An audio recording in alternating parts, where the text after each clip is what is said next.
Et Didier Roussan, restez avec nous. Hein. Vous en parlez tout à l'heure.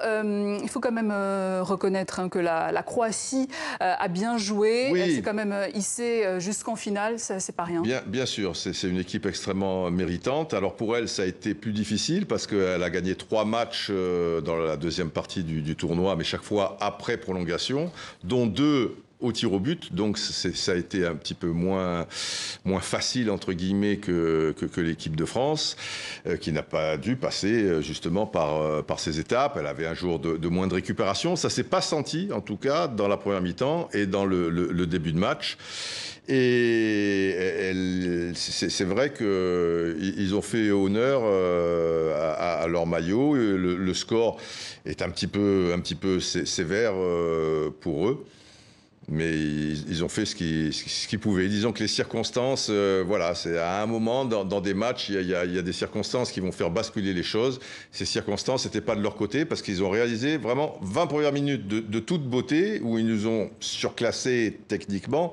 Alors je suis désolé pour les supporters français à qui je m'adresse. Là, je m'adresse un peu à des spécialistes. Après, vous savez qu'il y a des gens qui sont dans une euphorie totale, et j'en suis ravi pour eux, et c'est parfait, et je suis ravi également, mais qui suivent le football, je veux dire, de très loin, ou justement, juste pour ces événements. Donc, ils ne comprennent pas forcément peut-être ce que je suis en train de vous expliquer. La France a eu le mérite, dans ces moments difficiles, de s'accrocher. C'était pas évident, surtout de ne pas encaisser un but, et ça, ils l'ont très bien fait, c'est tout à leur honneur. Et à un moment, ça a basculé en leur faveur.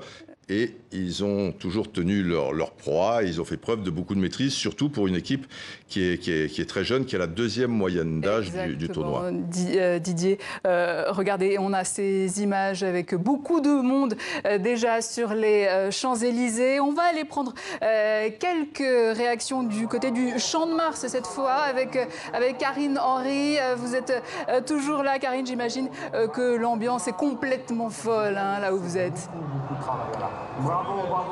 Bien, écoutez, pour l'instant, les supporters n'ont pas bougé. Ils sont derrière. Je pense qu'ils savourent tout simplement cette victoire, cette 2e étoile. C'est vrai qu'ils ont tellement souffert que là, ils reprennent un petit peu leur souffle avant sûrement de rejoindre les Champs-Élysées. Ils chantent, ils dansent devant les images qu'on voit de l'équipe de France. Ils crient, ils disent merci à cette équipe-là de leur avoir ramené cette 2e étoile sur le maillot. Et puis, je peux vous dire qu'ici, la fan zone, eh ben, le sol, il tremble tellement, ça saute de joie.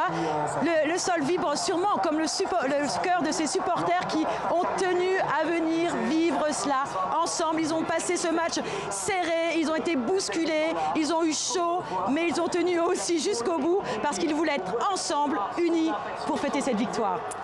Karine Henry.